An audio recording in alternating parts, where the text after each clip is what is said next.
Selamat malam dan selamat malam dan salam sejahtera untuk kita semua. Halo teman-teman Samarkos 2025, apa kabar malam ini? Semoga semuanya dalam keadaan sehat dan tetap semangat ya teman-teman, walaupun sudah menjalani aktivitas seharian. Baik, perkenalkan, nama saya Sufi Nur Afiah yang akan memandu jalannya acara malam ini sebagai MC sekaligus host di sesi kedua Summer Course Bimbel Kelas Online 2025.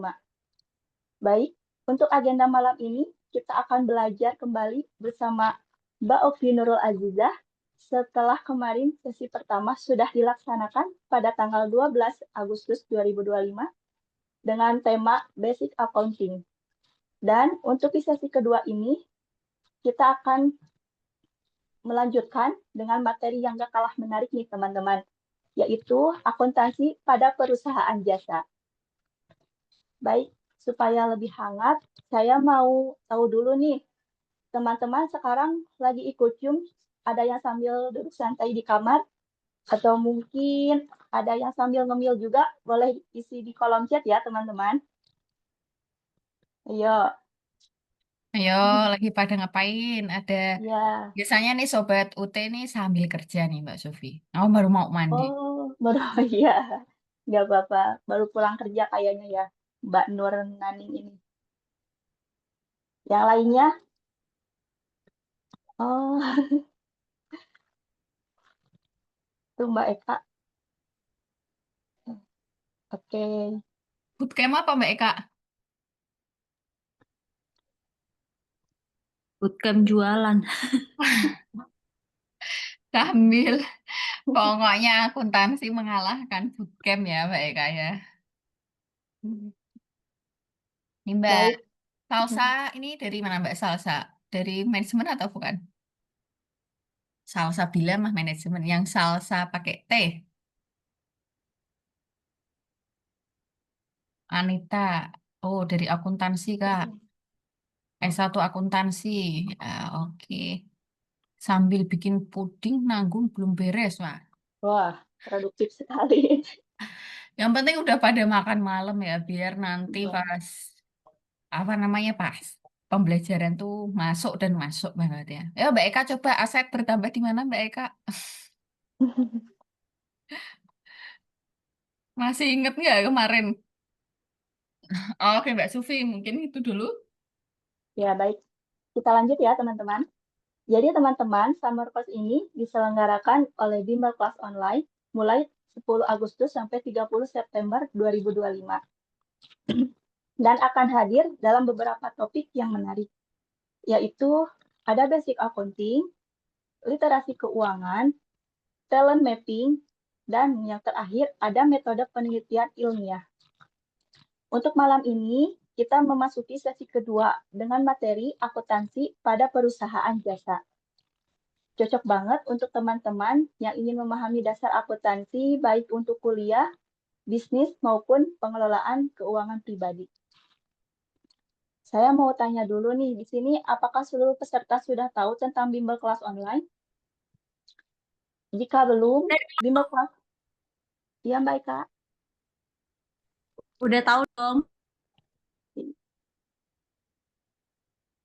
Nah, bimbel kelas online ini hadir untuk khususnya mahasiswa universitas terbuka ya, teman-teman.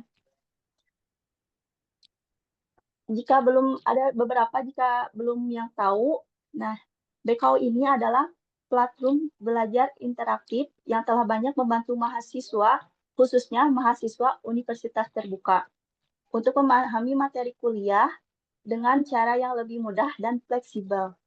Terbukti pada pendaftaran 2024 genap atau 2025.1 kemarin, ada 1.300 lebih peserta yang tercatat secara resmi sebagai peserta atau partner belajar di bimbel kelas online tentunya. Karena banyak fasilitas menarik di bimbel kelas online ini. Di antaranya, yang pertama, ada tutor profesional yang ahli di bidangnya. Yang kedua, sesi Zoom interaktif dan rekaman supaya bisa diulang kapan saja. Jadi ini buat teman-teman yang nanti tidak bisa mengikuti Zoom karena ada mungkin halangan kerja atau gimana, waktunya bareng, nanti akan ada rekaman Zoom-nya. Jadi jangan khawatir ya teman-teman. Dan yang ketiga, ada akses e-learning bimbel kelas online yang compatible dan LMS Moodle. Nah, jadi nanti belajarnya itu melalui aplikasi Moodle. Selanjutnya yang keempat, perbantuan tugas tuton dan ringkasan materi yang berkualitas. Jadi nanti teman-teman akan dibantu untuk mengerjakan tugas tuton dan diskusi. Dan selanjutnya, ini nih yang paling menarik, ada latihan soal dan tryout. Jadi nanti Hamin 2 minggu atau Hamin 1 bulan itu biasanya kita akan kasih latihan soal atau semacam tryout gitu untuk pembekalan UAS.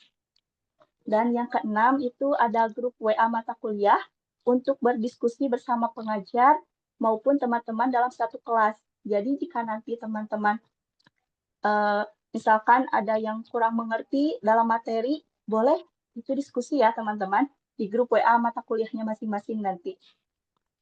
Yang ketujuh itu kelas garansi, yaitu kelas remedial. Jadi nanti jika teman-teman nilai UAS-nya kurang memuaskan dan ingin mengulang di semester selanjutnya, teman-teman dari kita itu ada yang namanya kelas remedial atau kelas garansi. Jadi teman-teman nggak perlu bayar lagi, free ya teman-teman. Baik yang dari yang terakhir, tidak kalah menarik adalah adanya e-sertifikat di setiap program sebagai bukti kompetensi. Jadi nggak cuma dapat ilmu, teman-teman juga dapat bukti yang bisa ditambahkan di CV atau portofolio. Oke, bagaimana? Menarik bukan? Kalau tertarik, yuk join jadi partner bimbel kelas online dan daftar langsung di www.bimbelkelasonline.com. Yang akan dibuka itu untuk pendaftaran semester sekarang itu di tanggal 15 Agustus. Besok ya teman-teman. Dan dapatkan harga menarik. Jadi teman-teman cukup bayar 199.000 untuk 5 mata kuliah, fix 1 mata kuliah. Sekali bayar, 1 semester lancar. Baik teman-teman, sekilas informasi dari saya untuk tentang bimbel kelas online. Tanpa berlama-lama lagi, karena waktu sudah cukup malam, mari kita sambut pembicara kita malam ini, Mbak Okvin Nurul Azizah, tutor profesional dari bimbel kelas online yang sudah berpengalaman dan dalam bidang akuntansi. Halo Mbak Okvi, selamat malam. Apa Halo, kabar Mbak? selamat malam Mbak Supi. Alhamdulillah kabar baik. Ini udah Hmm. 2 hari terjeda ya ketemu lagi nih sama teman-teman semua. Tapi kayaknya orang-orangnya baru-baru nih. Oke, boleh langsung. Bagaimana Mbak Okvi? Sudah siap belum? Sudah. Tetap semangat ya Mbak Okvi di sesi kedua Iya. ini. Baik, terima kasih. Terima kasih Mbak Okvi. Langsung saja kepada Mbak Okvi, waktu dan layar Zoom kami persilakan.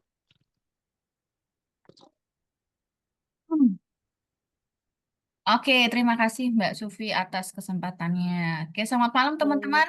Sudah siap mendengarkan pengantar akuntansi yang sesi 2? Nah, sebelumnya nih bagi yang mungkin baru join karena minggu kemarin ada berhalangan atau belum mendengarkan rekaman Zoom, izin memperkenalkan diri ya. Nah, saya ini panggilannya Okvi, nama panjangnya Okvi Nur Aziza. Background pendidikannya saya dulu di Politeknik Keuangan Negara Stan sampai diploma 3, kemudian S1 manajemennya saya di tebak teman-teman di mana? Di UT ya. Jadi kita se-alma mater ya. Jadi yang teman-teman nih yang lagi ambil S1 manajemen ya, dulu saya juga di situ belajarnya ya, belajar modul-modul UT, kemudian menjalani diskusi-diskusi, tugas tuton, tugas TMK. Ini saya coba semua nih bentuknya tuton, TMK saya coba. Tapi yang paling buang, yang paling susah yaitu UASnya teman-teman ya. Mungkin yang baru semester 1 atau pernah menjalani UAS di UT itu UASnya luar biasa. Kalau nggak belajar, saya yakin nggak bisa mengerjakan. Apalagi di UAS itu kalau nggak salah 30% mesti benar ya jawabannya ya. Jadi harus benar di pilihan ganda. Bahkan sekarang kalau UO langsung muncul ya benernya berapa. Itu sangat menegangkan.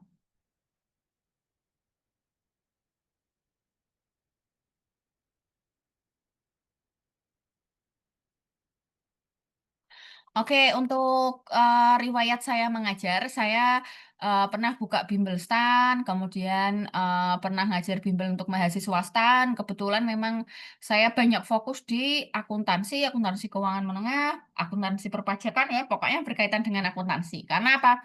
Karena sekali kita memahami akuntansi, insya Allah kita akan cinta ya. Cintanya dalam artian apa? Artinya nggak jengkel karena soalnya sulit, itu enggak. Karena sudah paham, maka mau dikembangkan seperti apa soalnya, insya Allah pasti bisa kalau udah paham konsepnya. Maka Zoom 3 kali pertemuan di summer class ini menjadi sangat fundamental, penting bagi teman-teman, apalagi yang S1-nya akuntansi ya.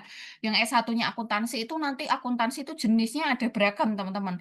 Dan basic akuntansi dimanapun itu namanya pengantar akuntansi. Nah, Alhamdulillah saya dari bimbel kelas online berdiri dari 2021 itu saya sudah mengajar pengantar akuntansi dan saya senang karena banyak sekali testimoni yang mendapatkan nilai A. Nah, jadi memang fasilitas yang seperti disampaikan Mbak Sufi tadi ya, selain murah kita juga akan mendapatkan paket komplit, dapat Zoom seperti ini nanti 8 pertemuan, kemudian teman-teman nanti dibantu ya seperti worksheet gitu untuk mengerjakan diskusi ataupun tugas yang diberikan oleh UT. Jadi nggak keteteran lah istilahnya kalau teman-teman sambil bikin puding ya tadi ceritanya ya, sambil bootcamp, wah itu nggak akan keteteran sambil kuliah di UT ya insya Allah. Dan tidak akan kesulitan juga persiapan UASnya. Karena UAS ini memang sekarang agak ini ya teman-teman harus serius ya. Karena tidak boleh dijoki ya. Saya juga nggak tahu sih siapa yang ngejoki. Intinya mungkin di UT dulu ada yang joki-jokian, kemudian yang ujian bukan peserta sesungguhnya. Tapi kalau sekarang sangat ketat ya untuk verifikasi daripada pesertanya itu sendiri. Nah, artinya udah nggak ada jalan nih buat teman-teman selain tidak belajar ya. Belajar salah satunya dibantu dengan bimbel kelas online. Oke, mungkin nanti kita akan 2 jam, tapi saya bukannya tidak mengakomodir buat teman-teman yang baru join ya, tapi memang harus meneruskan materi yang sudah saya sampaikan di hari sebelumnya, yaitu di tanggal 12 Agustus ya, di hari Selasa. Gimana nih Kak, saya belum pernah mengikuti, saya ketinggalan. Nah, tenang aja teman-teman, di webnya EBKO ya, di e-learningnya itu teman-teman tinggal akses rekaman Zoom yang tanggal 12 Agustus. Nah, mungkin hari ini, oh baru tahu nih ada rekaman Zoom-nya. Nah, teman-teman bisa nanti diaksesnya setelah hari ini. Ya, jadi nanti setelah hari ini, oh ini kayak puzzle-puzzle, nanti Mbak Ovi yang dimaksud Mbak Ovi tadi tuh ini toh, yang ini. Nah, jadi nanti misalkan saya menjelaskan, teman-teman ada yang nggak connect, maksudnya apa? Boleh banget langsung raise hand, langsung bicara. Karena ini 17 orang, nggak usah malu, nggak usah, aku nanti dikira nggak pahaman ya, nggak usah. Karena kan nggak saling kenal juga, di UT juga teman nggak ada yang kenal ya teman-teman ya. Jadi diskusi aja, eh, buat ini sebagai ladang teman-teman cari ilmu sebelum bertempur sesungguhnya di Oktober nanti ya. Karena Oktober nanti itu di UT nggak ada relaksasi, teman-teman langsung digempur dengan diskusi-diskusi dan tugas-tugas tiba-tiba UAS ya. Jadi ini merupakan momen yang apa yang krusial bagi teman-teman untuk mendahului, untuk belajar lebih dahulu terkait pengantar akuntansi seperti itu. Oke, kita lanjut. Jadi kemarin kita, bagi kita itu adalah saya dan teman-teman yang hadir di pertemuan pertama. Itu kita sebut kita ya. Tapi hari ini kita juga jadi kita karena nanti teman-teman akan menambah ilmunya di pertemuan 2 ini. Nah, kemarin kita sudah belajar terkait dengan jurnal. Nah, jurnal, kemudian yang dinamakan buku besar atau ledger, kemudian membuat neraca saldo, menyusun laporan keuangan. Apa aja laporan keuangan yang ada berapa? Teman-teman ini ada berapa? Ayo, jangan malu-malu. Di unmute aja. Nanti dapat Silver Queen online ya. Nih kalau offline saya biasanya bagi-baginya coklat nih. Kalau online ini online dulu. Ada yang tahu berapa laporan keuangan nih? Tertuang nih di sini. Ada 5, Kak. Oh, ada 5. Ada 5 ya. Oke, ada 5, yaitu yang pertama neraca. Neraca kemarin berisi akun apa aja, teman-teman? Ada yang masih ingat? Akun-akunnya apa aja?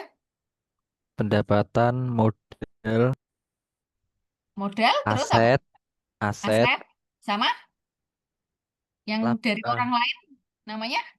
Uang dari orang lain namanya? Kita? Utang. utang. Utang. Ya, benar. Nah, tapi kalau pendapatan masuknya kemana? Pendapatan tadi disebut pertama.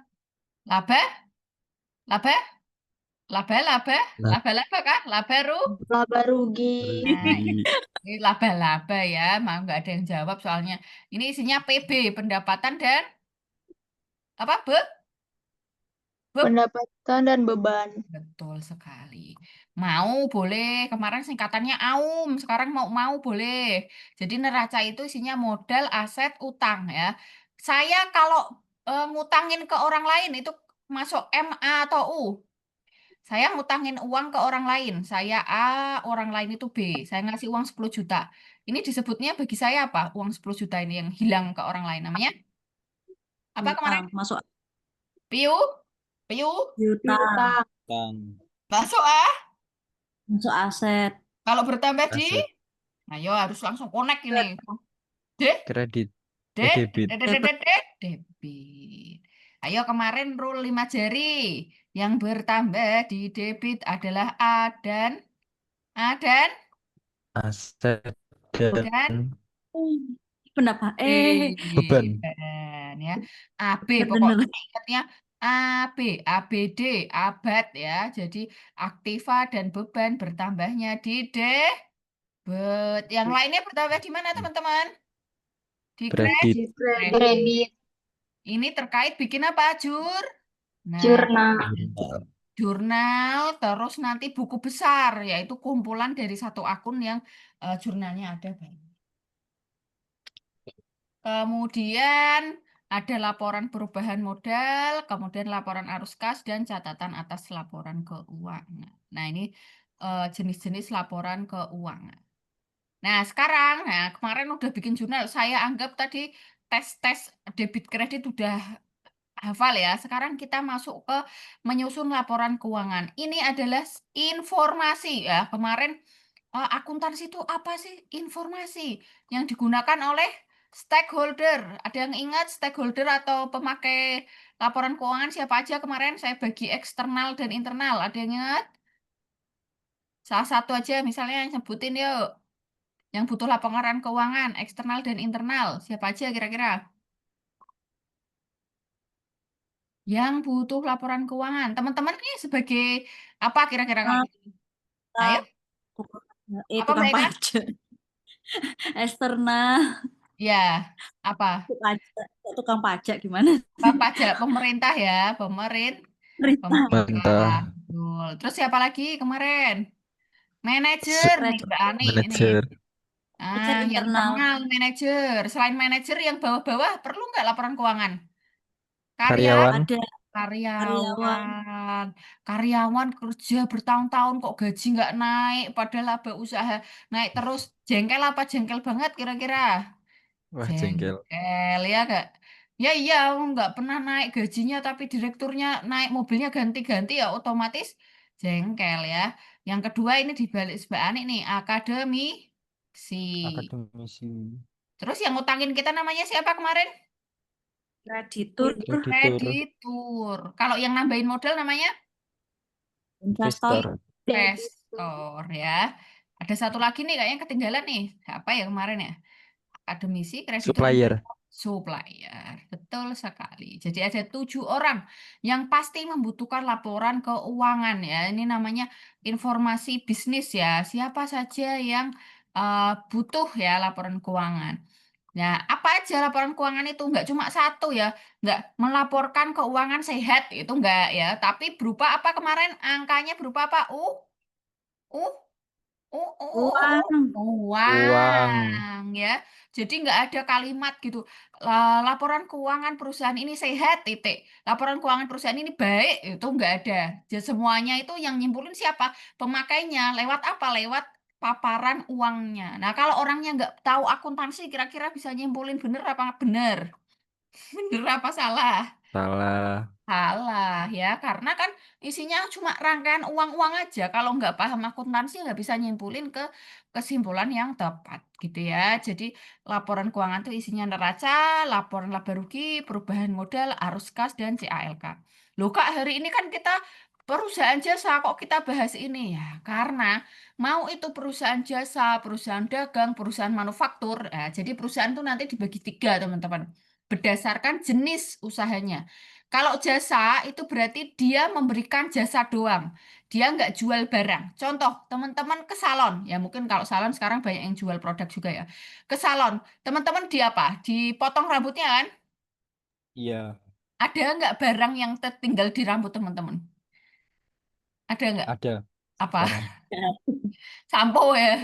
Oh, kita Ya itu abaikan mungkin samponya ya. Sebenarnya kan kita potong rambut itu membayar apa? Jasa, jasanya. ya kan? Kita pakai arsitektur ya, ya arsitektur, arsitek ya. Iya sebenarnya kita dapat gambar itu produk, tapi sebenarnya yang kita bayar mahal itu apanya? Jasa, Jasanya, jasanya. skillnya. Kita panggil tukang gojek ya, ya dia kehilangan bensin, tapi sebenarnya yang kita bayar mahal apanya? Jasanya. Jasanya. Nah, maka perusahaan-perusahaan yang seperti itu disebut perusahaan jasa. Laporan keuangan perusahaan jasa, dagang. Dagang itu gampang ya teman-teman. Contohnya apa kalau perusahaan dagang? Ude toko. Ya, betul. Unit dagang, toko itu semuanya perusahaan dagang. Nah, paling tinggi tahtanya itu manufaktur. Kalau manufaktur itu gimana? Kalau dari bahasanya aja, manufacturing, factoring, apa itu? Pap, pap, pap, pabrik, Pembangunan. pabrik. Pabrik. Iya, Oh, jadi kalau manufacturing itu berarti dia mengolah barang baku atau bahan mentah menjadi barang jadi. Kalau perusahaan dagang kan beli dari orang lain udah jadi kan nggak ngubah bentuk, ya kan? Ya apa ya? Beli gula, iya, dijualnya gula kan, bukan ini kan, iya bukan apa bener. namanya? Bukan minuman. Lah kalau belinya gula terus jadinya Fanta, nah itu perusahaan manufaktur, ya. Paham sampai Manufaktur. sini? Paham, Nah, paham. ya, jadi nanti ada tiga jenis perusahaan, jasa, dagang, dan manufaktur. Nah, tapi di UT semuanya itu dibahasnya semuanya padat di awal. Yang harusnya itu teman-teman itu belajar itu di 1 tahun. Di universitas manapun tuh 1 tahun. Tapi di UT cuma berapa? 8 pertemuan doang. Nggak ada 3 bulan. 8 pertemuan terus UAS. Nah, itu makanya sangat menantang dan saya akui sangat padat heavy. Nah, semua itu butuh laporan keuangan. Jadi nanti perusahaan jasa masuk, tapi kita harus ngerti dulu laporan keuangan ada apa aja. Neraca, laba rugi, perubahan modal, arus kas, CALK. Kak, susah ngapalinnya, Kak. Nah, nanti ngapalinnya lewat satu siklus tertentu. Nah, neraca itu gambarannya gini, teman-teman. Jadi, biasanya di sini ada informasi perusahaannya namanya apa, kemudian jenis laporan keuangannya apa, contohnya neraca, terus di sini tanggal pembukuannya. Contohnya per 31 Desember. Berarti ini adalah posisi neraca di 31 Desember. Contoh, dia punya aktiva lancar. Punya aktiva lancar, punya kas, jadi dia punya uang 36.400.000. Kak, angkanya dari mana? Angkanya dari pertemuan satu kemarin. Nah, ini sebenarnya satu siklus ya, bikin jurnal, posting buku besar, dan nyusun laporan keuangan. Kemudian ada piutang, kemudian ada perlengkapan. Nah, ini di total, jadinya jumlah aktiva lancarnya 42 juta. Kemarin sudah dibahas, kalau aktiva lancar usianya berapa? Ada yang masih ingat? Bisa Kurang dicairkan? dari 1 tahun. Wah, mantap sekali Kaila ini. Lebih Dia. dari 1 tahun. Betul, kalau tidak lancar berarti lebih dari 1 tahun. Apa artinya? Piutang dan perlengkapan di sini meskipun bentuknya bukan uang, tapi dia bisa dicairkan kurang dari Paham. tahun. Kita ngutangin orang nggak mungkin dong kita lewat tahun, pasti ya buru-buru pengen ditagih ya nggak. Mari Iya. diinget-inget kan, nah, itu kemarin utang sama aku 600.000 ini setiap hari diinget-inget. Nah itu karena usianya kurang dari 1 tahun. Tapi kalau kita utang ke bank ya, bank nggak akan lagi apa namanya, bank nggak akan lagi nginget-nginget karena bank udah ada perjanjian lebih dari 1 tahun rata-rata. Gitu ya. Ini ada chat Mbak Eka. Nanti aku minta ekstra apa saja laporan yang berusahakan UMKM jasa berdasarkan etap untuk pengajuan utang usaha apa boleh gitu ya. Nah, jadi Mbak Eka, ini kita nanti belajar ya, semuanya ini belajar nanti bisa menyusun laporan keuangan untuk jasa ya. Etap ini juga kita standarnya memang standar sudah standar IFRS dan akuntansi umum yang ada di Indonesia. Jadi nanti insya Allah ini nanti sudah bisa menyusun laporan perusahaan jasa kalau mengikuti dari awal. Kemudian kendaraan 10 juta. Nah, dari informasi ini berarti kita tahu nih, oh, bahwa punya kendaraan 10 juta. Kalau teman-teman misalnya bandingin PT-UT sama PT lain yang kendaraannya 100 juta, kira-kira bilangnya kaya yang mana? Kaya yang punya aset berapa juta? 10 sama 100. Pasti 100 bilangnya juta. yang 100 juta. Itu lebih kaya, itu punya kendaraan 100 juta. Infonya dari mana? Dari laporan keuangan. Padahal kalau dilihat fisiknya, kendaraannya UT mungkin truk yang 100 juta, mungkin kendaraan lain yang kecil gitu. Nah, kita sekali lagi di laporan keuangan melihatnya uangnya Uang. ya, bukan yang lain. Ya. Selanjutnya, ini ada utang ya, ada utang lancar sama modal. Jadi neraca itu tadi mau ya, tapi saya singkatnya AUM aja atau memang secara urutan seperti ini. Aset duluan disebut karena aset ini menggambarkan statusnya nanti. Status kita pemilikan aset itu dari utang atau dari modal sendiri. Nah, ini nanti totalnya jumlah ekuitas ya. Neraca atau balance sheet itu artinya adalah daftar sistematis dari aktiva, utang, dan modal yang dibuat di akhir periode. Seperti itu ya, teman-teman. Kemudian ada laporan laba rugi untuk periode yang berakhir 31 Desember. Nah, laporan laba rugi tadi memuat pendapatan dan beban pada periode tertentu. Nah, ini contohnya periodenya berakhir 31 Desember. Oh, selama periode yang berakhir 31 Desember, kita ada pendapatan 1 juta. Kemudian dihitung-hitung beban kita ada beban gaji, beban listrik, sewa, promosi, totalnya 800. Kira-kira masih untung apa enggak kalau pendapatan 1 juta beban 800, teman-teman?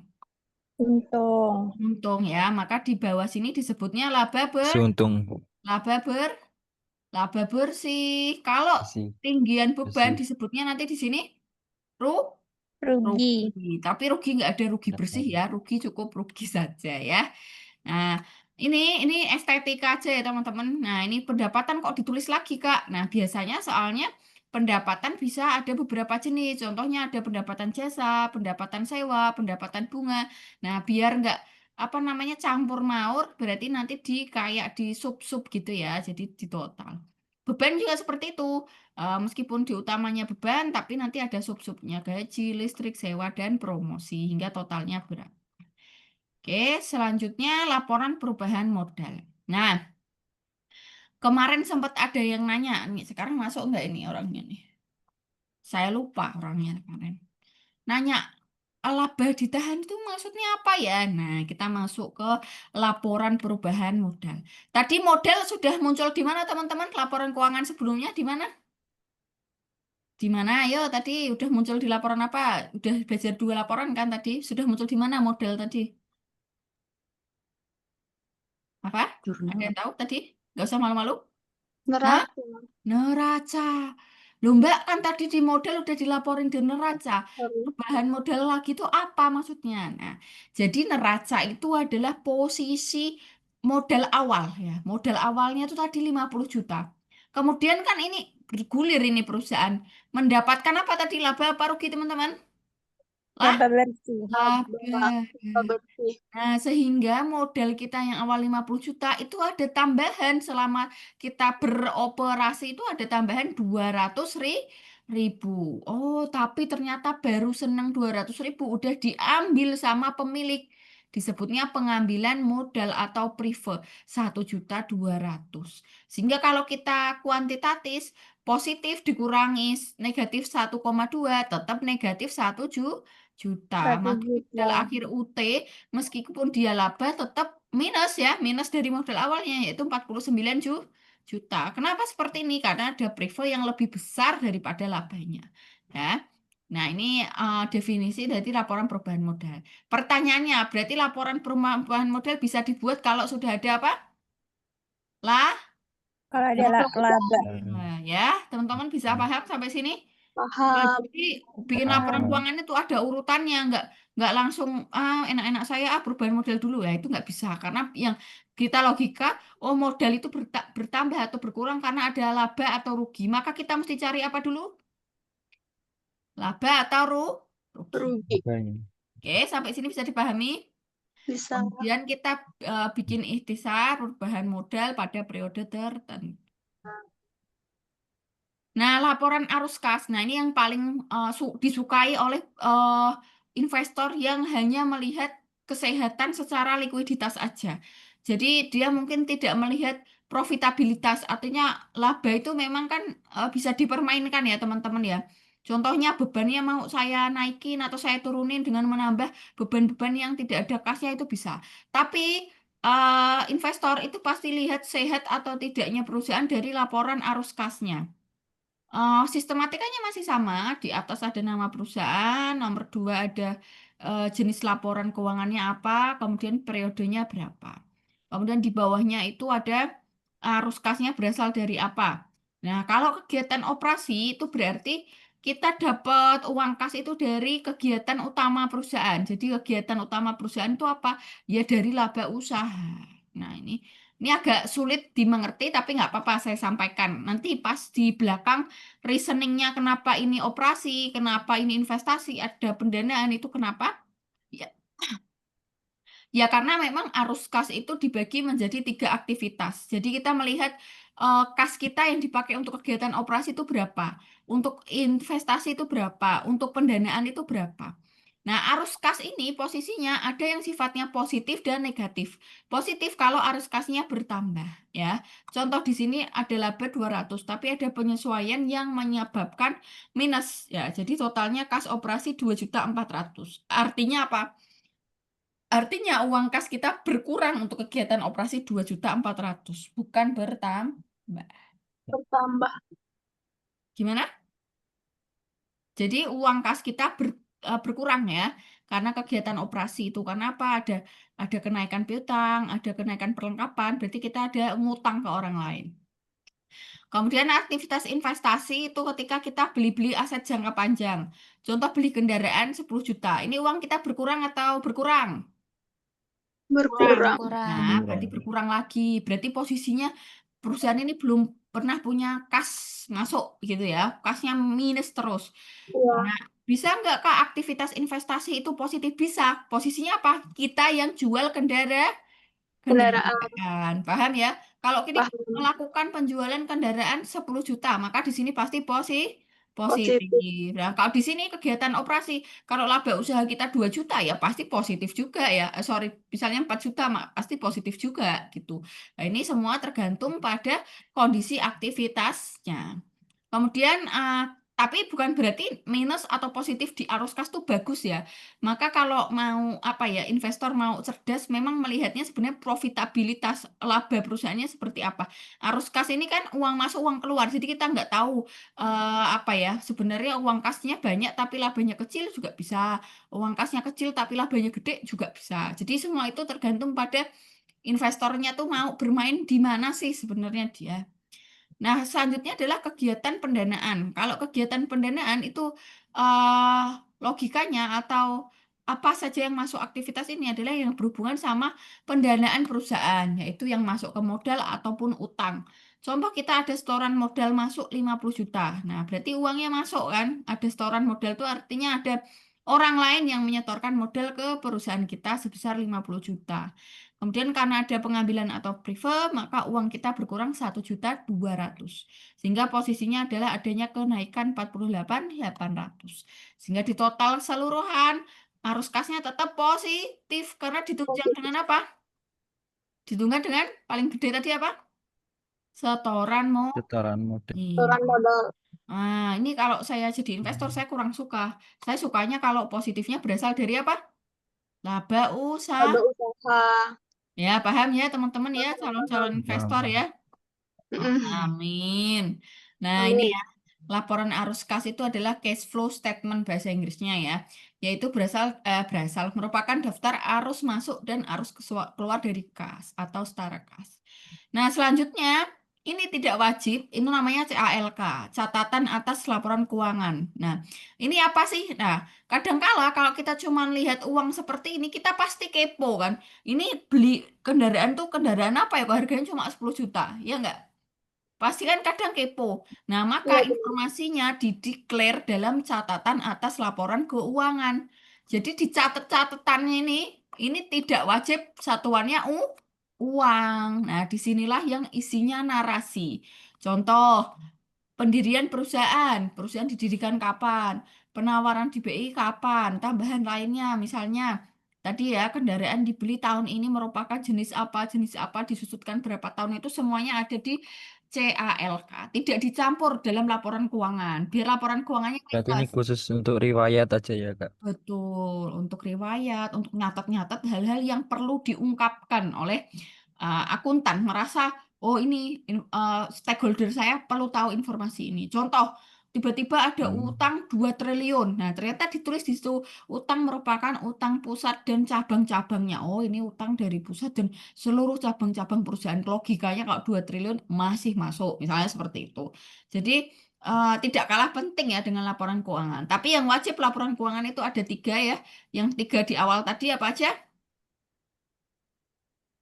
Laba ini, Laba rugi, terus, nah, neraca. sama perubahan.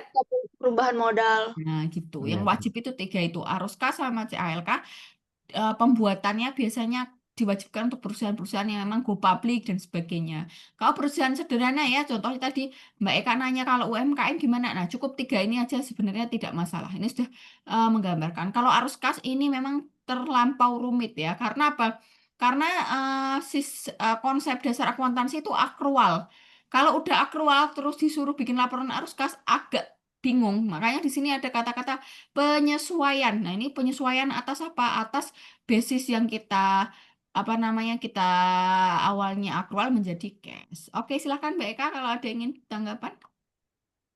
Mbak mau tanya, itu kalau misalnya ini mengenai UMKM ya, yang banyak terjadi itu di UMKM itu laporan keuangannya itu masih campur sama yang pribadi. Terus apa? Selain campur sama pribadi, kalau di sini kan cuman ada prive gitu ya. Nah, kalau di mereka itu misal mesti perjalanan untuk menghadiri apa undangan dari kementerian apa gitu itu bensinnya masuk situ tapi jajannya juga masuk situ gitu. Itu kalau itu menurut Mbak Ovi gimana tuh? Saya kadang itu masih bingung kalau misal ditanyain sama kan lagi bantu ini ya apa yang punya usaha teman-teman juga. Cuman kebetulan jasa. Bingung juga kalau misalnya ini gimana ya? Karena eh, apa akun perbankannya sendiri itu masih belum atas nama usahanya gitu loh. Iya, iya, Itu iya. Masih gimana nama Mbak Ovi? pribadi ya Mbak Eka ya. Ya, heeh. Karena kan kalau Iya. nggak salah ya itu kalau apa bikin rekening koran itu ada minimalnya kan. Nah itu aku nggak tahu juga tuh kalau apa yang baru itu aturannya kayak gimana. Apa bisa pakai UMKM kan nggak yang segede itu gitu loh. Belum tentu juga segede itu gitu. Gimana Mbak Ovi? Oke, terima kasih Mbak Eka. Pertanyaannya luar biasa. Jadi memang kalau kita bicara laporan keuangan ada prinsip entity ya kemarin ya. Bahwa orang pribadi dan usaha itu wajib dipisahkan karena kalau enggak boncos ya misal jajan anak nanti ditulis di situ anaknya makan-makan. Nah, cuma siapa sih yang punya usaha sebenarnya yang punya usaha kan orang pribadi itu tersebut atau UMKM-nya kalau dia merasa beban perjalanan dinas ya misalnya karena ini menurut dia mendukung daripada dalam rangka usahanya, maka dia mau bebankan, itu tidak masalah sebenarnya, konsepnya seperti itu. Apa resikonya kalau dia membebankan semuanya? Maka mungkin labanya akan kecil seperti itu, dan itu tidak menggambarkan kondisi perusahaan, karena memang beban-beban yang dia tampilkan yang sifatnya ke pribadi itu tidak relevan dengan pendapatan. Seharusnya memang ada akun privé sendiri, itu sudah standar standar daripada saya tuh mau lupa, PSAK namanya ya. Jadi standar PSAK atau standar akuntansi keuangan di Indonesia itu seperti itu, Mbak Eka. Jadi seharusnya memang pencatatan beban-beban pribadi itu dipisahkan uangnya. Cuma ya kalau kita bilang praktek ya sulit ya, karena uang perusahaan kalau individu perorangan itu pasti ya uangnya dia sendiri. Maka itu menjadi tantangan yang luar biasa. Seperti itu. Jadi ya memang harusnya dipisah. Mungkin seperti itu. Nah, kalau terkait rekening koran dan sebagainya, saya kurang bisa menjawab, Mbak Eka. Iya, yang bikin ini kan mereka biasanya gitu ya, rekeningnya masih atas nama pribadi, kadang mereka lupa, oh ya pakainya harusnya yang ini yang buat pribadi, yang ke bawah yang buat Iya, jadi apa kecampur lagi ya. ya, heeh. Terus abis itu juga apa ya, kalau misal rekeningnya udah rekening bener-bener atas nama usaha kan beda lagi ya, Iya, istilahnya bisa betul. dinamain Iya, gitu buat. biar kelihatan ya rekening korannya tuh uangnya keluar masuknya tuh rekening perusahaan, bukan rekening pribadi gitu ya, Mbak Eka, maksudnya ya. Ya, pendanaan soalnya butuhnya itu Mbak, apa Iya, itu namanya, laporan keuangannya kan dilihat kayak iya. apa apa bisa apa, mempertanggungjawabkan kalau misalnya dia Betul. punya dapat bantuan dari pemerintah kayak Bukan, gitu-gitu ya. sih Mbak. Dapat POR ya, utamanya kalau misalnya ada program-program tertentu ya. Ya, Iya iya. memang harus diluruskan. Memang sulit ya realitanya, tapi memang harus diluruskan. Seperti itu. Jadi mungkin privonya setiap bulan itu dijatah aja 5 juta di awal kayak gaji dirinya sendiri. Jadi nanti kalau ada pengeluaran yang dirasa bukan perusahaan ya pakai uangnya privo itu seperti itu. Mungkin ya Oke, konkretnya. oke. Ya, bisa bisa jadi masukan sih Mbak Ovi. Ya, Makasih ya. ya Paling sama-sama. besok waktunya apa yang dagang aku tanya komposisi HPP nih kadang boncos juga gitu. Thank you. Siap. Oke. Lanjut dulu ya. Nah, ini terkait dengan hubungan laporan keuangan tadi ya, antara ini saya bahasnya 3 aja karena laporan arus kas sama CHLK itu agak individual atau berbeda. Nah, pertama adalah bikin laporan laba rugi terlebih dahulu sebenarnya, bukan neraca ya. Neraca itu terakhir sebenarnya. Jadi kita itu dalam berbisnis atau operasi itu sebenarnya tujuan utama itu kan nyari apa? Nyari laba atau rugi ya. Nyari Dilihatnya laba. laba ya. Dia laba. Oh, laba nambah modal. Tapi prevonya lebih gede. Ya udah nggak apa-apa 49 juta. Inilah yang diposting ke neraca. Ya, jadi modal yang ditampilkan per 31 Desember itu ya sudah merupakan proses daripada laporan laba rugi yang telah diolah jadi perubahan modal dan dilaporkan dalam neraca. Seperti itu ya. Gimana, Mbak Nur Naning? Ada pertanyaan? Yang lain? Belum ada, Mbak. Lanjut Oke. dulu. Mbak, Yang ini lain? kalau apa namanya, Mas berarti Rizky? laporan tersebut tuh selama 1 bulan atau 1 di tanggal tahun. 31 aja? Oke. Maksudnya Untuk periodenya ya, Mas? periodenya. Iya, oke. Terima kasih pertanyaannya, Mas Iya. Rizky. Oke. Sebenarnya laporan keuangan itu dibuatnya bisa bulanan, bisa interim. Interim itu dari dalam 1 tahun mungkin triwulan, catur wulan, jadi 3 bulan sekali, atau apa namanya 4 bulan sekali itu dibikin boleh. Ya, yang wajib itu adalah tahunan. Ya, yang wajib itu tahunan. Eh, Oh. Kenapa bulanan? Kenapa ada interim yang semester juga bisa? Kenapa dibikin seperti itu? Sebenarnya mempermudah untuk menyusun laporan tahunan. Biar kalau laporan tahunan tuh nggak yang so ambregeduk banyak banget gitu. Bahkan mungkin kalau ada Iya. miss-miss di laporan tahunan tuh tinggal ngoreksi bulan mana yang kira-kira ada salah. Kan kayak gitu. Nah, terus di UT itu rata-rata bulanan, teman-teman. Jadi di UT itu modul-modulnya itu biasanya laporan keuangannya itu apa namanya bulanan. Tapi kalau misalnya kita bicara laporan keuangan Bursa Efek Indonesia, terus laporan-laporan go publik itu pasti tahunan ya, karena itu yang menjadi kewajiban dalam menyusun laporan keuangan. Si manajemen pasti akan melakukan sebuah rencana itu biasanya apa? Rencana tahunan, ya nggak? Tahunan. Nah, rencana strategis tahun ini, nah itu berasal dari apa? Informasi apa? Laporan keuangan tahunan. Jadi nggak bisa bikinnya cuma bulanan itu nggak bisa. Karena pasti pengennya tahu dalam 1 tahun ini kita laba berapa, itu pasti pengen tahu. Jadi bulanan, interim itu sebenarnya sifatnya membantu. Yang wajib itu adalah tahunan. Nah, tapi memang tidak ada yang ngatur, nggak ada yang ngatur apa ya? Maksudnya secara wajib itu kita harus bikin setahunan itu nggak ada yang ngatur. Jadi gimana perusahaan itu butuhnya sih sebenarnya. Nah, kalau sekarang itu sudah banyak sekali aplikasi dan semuanya pasti mengenerate laporan secara bulanan. Nanti pasti ke generate lagi secara tahunan. Sekarang pakai aplikasi ya, banyak sekali sistem informasi akuntansinya. Ada lagi? Oh ya. Ada lagi teman-teman?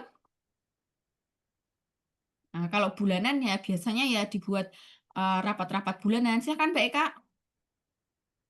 Makasih Mbak Ovi. Mbak Ovi mau tanya nih mengenai interim. Biasanya itu yang bikin bingung itu adalah kan memang nyatetnya itu pakai proses yang pakai interim itu emang membantu ya, sangat membantu. Cuman ya itu tadi nyatetnya itu kadang bingung ketika misal tagihannya udah muncul sebelum Laporan interimnya. buat Habis iya, itu, nah waktu interim itu nanti pasti catat lagi kan, kayak gimana gitu. double. Ya, itu Oke. kadang bikin bikin bingung. Iya, Nanti ini betul. nyatetnya gimana ya gitu. Oh, jadi double kemarin udah dicatat pas nagih, kok sekarang pas pengeluaran uang catat lagi gitu ya, Mbak? Iya nggak? Iya, heeh, biasanya Misalnya gitu. tagihannya Kalau tanggal 20 ada tagihan 200.000. ya, Terus baru dibayar tanggal 2 gitu ya? Iya, gitu. nah, bener, Ini ya, markup. kayak gitu. Terus ini udah terlanjur dicatat 200.000, nyatet lagi 200.000 gitu, Mbak? Nah, itu biasanya yang bingung tuh di situ. Nanti nyatetnya berarti gimana ya? Soalnya kan udah dicatat yang kemarin. Sedangkan belum Oh, bayar ini sampai sekarang oh gitu. gitu. Siap-siap. Gitu Terima tuh. kasih, Mbak Eka. Terima kasih. Nah, inilah konsep akuntansi yang sebenarnya. Bahwa akuntansi kemarin prinsipnya akrual ya. Akrual. Akrual tuh maksudnya apa? Kalau kita pakai akrual, nggak boleh balik ke kas. Kalau kita campur-campur akrual sama kas, ya ini nanti resikonya kayak ceritanya Mbak Eka ini. Nah, kenapa? Akrual itu dicatat saat ada tagihan. Loh, baru ditagih kok udah dicatat? Karena bebannya sudah terjadi. Tagihan 20 Maret itu pasti nagih apa? Biaya-biaya yang timbul bulan sebelumnya. Jadi ketika ada tagihan itulah yang dicatat. Loh nanti kalau pas pembayaran gimana? Ini urusan kas. Tapi kalau beban kita catatnya di sini. Contohnya beban listrik. Nah, beban listrik, tapi kok belum dibayar? Ya udah pada utang listrik. Nah, ini nanti belajarnya di jurnal penyesuaian. Nah, habis ini kita belajar. Nah, nanti pas pembayaran ini kita nggak akui lagi sebagai beban, tapi langsung ke utang biaya listrik maksudnya ya pada kas karena memang kasnya baru keluar di tanggal 2 April. Loh, jadi nyatetnya dua kali tapi di akun yang berbeda ya. Jadi 2 April itu cuma nyatet uang kas yang keluar. Kalau 20 Maret itu nyatet akrualnya yaitu beban yang timbul ya. Memang tanggal 2 tersebut akan terjadi 2 kali penjurnalan. Nah, UMKM kok nggak pakai akrual-akrual, Mbak? Nah, UMKM memang biasanya cash basis, Mbak Eka. Jadi kalau ada tagihan, ya tidak dicatat. Dicatatnya nanti pas April. Ini kita ngomong kalau kita bilang UMKM ya. UMKM itu paling mudah memang cash basis. Jadi hanya melihat kapan uang keluar. Tapi kalau perusahaan besar, wah itu dilarang keras. Mereka harus akrual basis. Seperti itu, Mbak Eka. Matur nuwun, terima kasih. Siap. Jadi nanti ada berapa metode gitu ya. Nah, ini untuk laporan arus kas tadi sudah dibahas neraca dan modal. Jadi laporan arus kas itu kalau ada kegiatan laba diperolehnya dari 2 informasi yaitu laba itu dapat dari laporan laba ya laporan berugi harusnya ya. Tapi ini kebetulan nyomot aja dari laporan perubahan modal. Kemudian kalau ada penyesuaian itu perolehannya dari neraca. Nah, kalau pembelian aset jangka panjang itu dari aktiva tidak lancar doang, karena investasi itu sifatnya jangka panjang ya. Jadi hubungannya sama aktiva tidak lancar. Kemudian kalau dari aktivitas pendanaan itu ambilnya dari prive atau modal awal. Nah, ini hubungannya ya. Jadi hubungan arus kas dan yang lainnya. Tapi ini tidak akan saya bahas terlalu dalam, nanti terlalu rumit. Nah, jadi nanti di periode arus kas kita akan bahas. Nah, teman-teman udah punya modul semua atau belum? Nih, udah belum? Udah, Alhamdulillah sudah. Boleh udah. Kelas. dari EBKO kalau belum. Ada tuh modulnya tuh di EBKO. Modulnya itu di bentar, bentar. Nah, modulnya itu ada di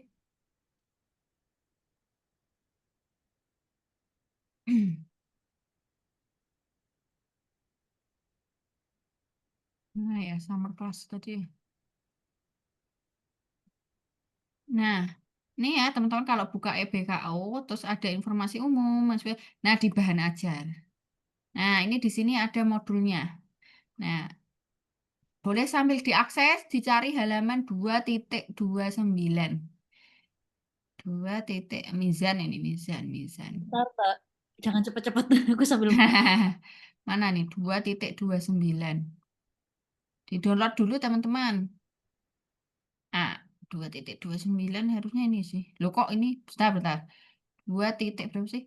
Oh, 2.23. Sorry teman-teman. 2.23. 2.23. Udah pada ketemu? 2.23.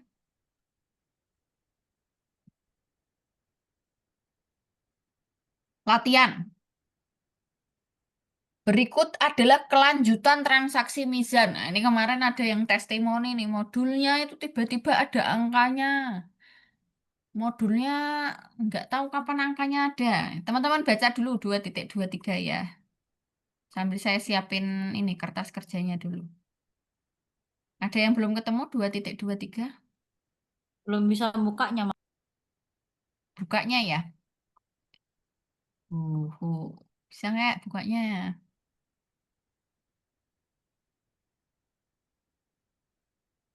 Mizan. Mizan.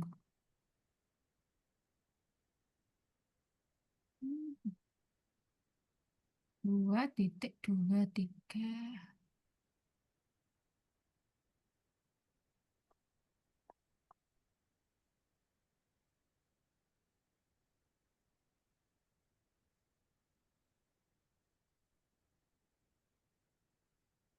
Oke. Ini kita screenshot ya, ada screenshotannya ya.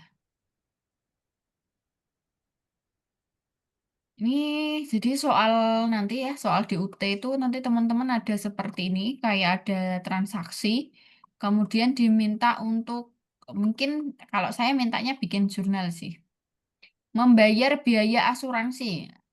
Jadi kalau bikin jurnal itu informasinya ada tanggal, terus ada uraian, kemudian ada debit kredit ya. Itu format utama daripada jurnal.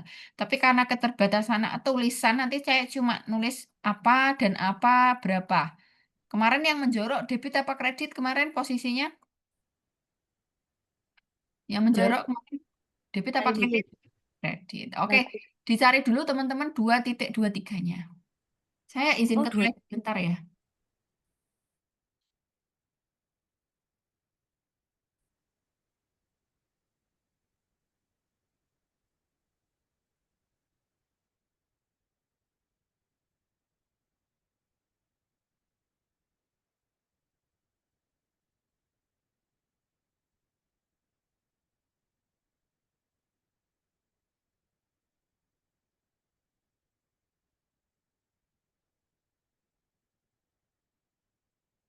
Teman-teman, laporan jasa konsultasi mizan bukan sih judulnya? Di tabel-tabel gitu.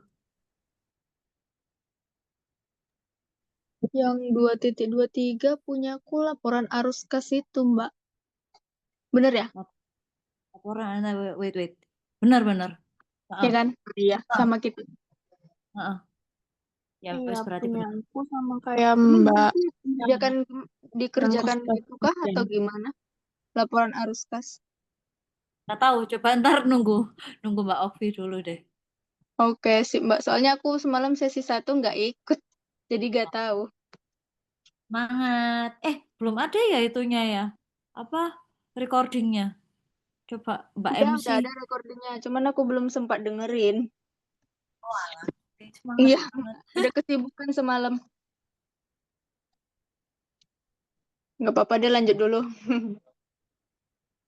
Tapi beneran, aku walaupun udah semester lama, aku bela-belain ngulang lagi di bootcamp apa. Bukan karena apa sih, ternyata itu bahkan anak-anak lulusan akuntansi itu katanya ada loh yang masih belum tahu apa Bener aku banget. Semester sampai berapa, Mbak? aku semester lama. Semester lama. Aku juga semester lama. Iya, Jadi kayak lebih dari 5 nggak? Hah? Lebih dari 5 nggak? Baru naik semester 5. Oh, baru naik. Oke. Iya. Tapi itu semester lama bukan berarti dia udah belajar banyak loh. Aku kemarin aja cuman setting 3 mata kuliah. Saking sibuknya, males lah. Aku kan non sipas. Oh, pantesan. Kalau non sipas mah enak, suka-suka hati pilih matkulnya. Aku sipas. Iya. Oh, aduh, gila itu. Ngikutin Nggak, itu terus. aku nggak bisa sih. Kalau apa sipas terus. Karena menurutku itu rada aneh. Yang harusnya taruh di paling akhir. Kayak misalnya apa itu namanya ujian itu ya UKT sama karil apapun itu menurutku harusnya di akhir itu enggak, masih belum beneran akhir gitu loh. Di akhir tuh masih ada PR aku lah. Kok gini sih? Iya. Makanya Semester pilih 7 ya non ditaruh. harusnya 8 itu. Ah iya benar. Ternyata semester 8 kita pusing lagi, ada mata kuliahnya. Iya.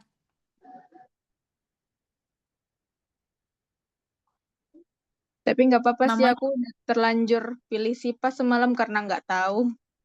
Kalau misalnya iya tahu, nggak bisa aku lebih milih ini ya, non SIPAS. Nggak bisa berubah. nggak bisa ganti soalnya. Harusnya Nggak, bisa ganti enak ya. iya, dulu dulu bisa ganti, cuman kan waktu semester 2 kepikiran mau ganti ke non SIPAS, kata orang UT-nya nggak boleh ganti lagi. Ya udahlah kalau gitu.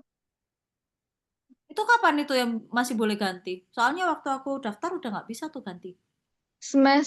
Aku semester 1 2023. Semalam ada kabar-kabar boleh ganti SIPAS ke non SIPAS gitu kan. Cuman kan aku kayak jalanilah dulu. Terus pas naik semester 2 kepikiran kayaknya ngambil non SIPAS aja gitu kan, lebih fleksibel. Rupanya pas mau ganti nggak boleh lagi.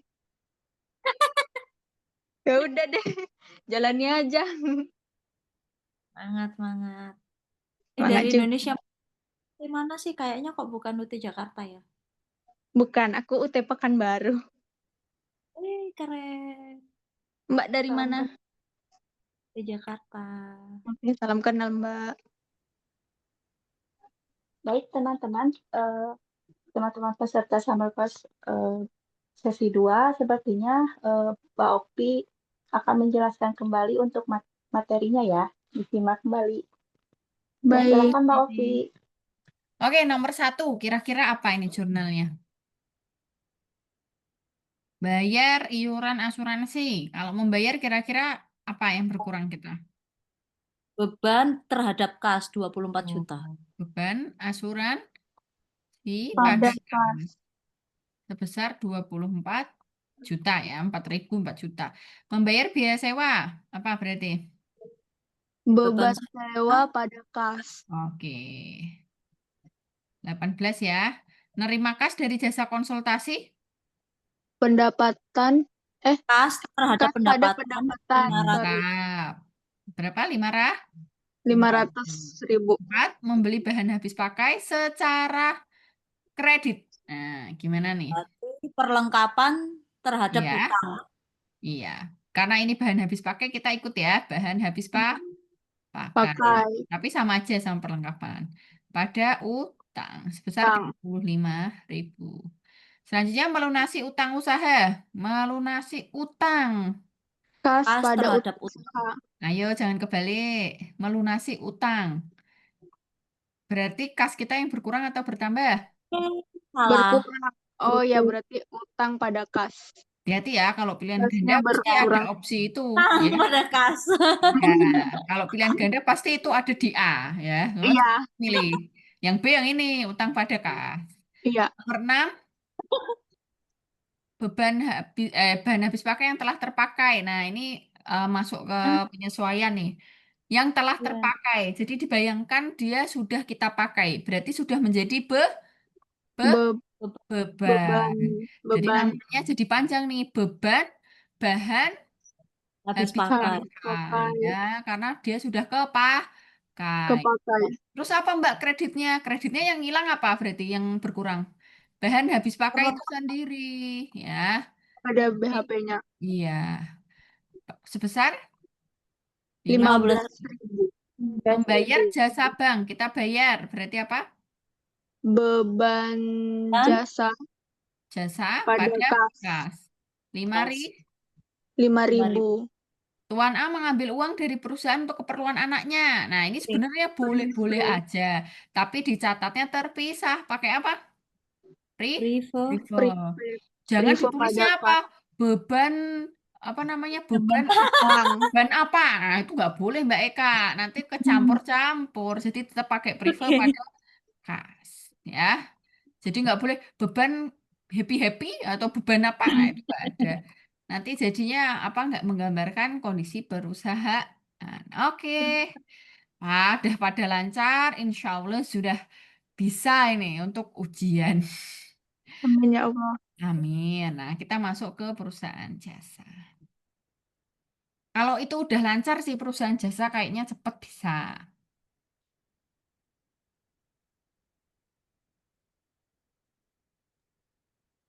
Yang masih bingung itu sih apa penyesuaian sih aku sebenarnya itu. Ya, ini hari ini Mbak Eka. Nih, di perusahaan jasa ini kita akan campurin sama penyesuaian. Jadi kita review lagi, tapi nggak usah karena tadi udah mengerti. Nah, apa sih sebenarnya perusahaan jasa? Yaitu perusahaan yang menjual layanan atau jasa tanpa menghasilkan barang berwujud ya.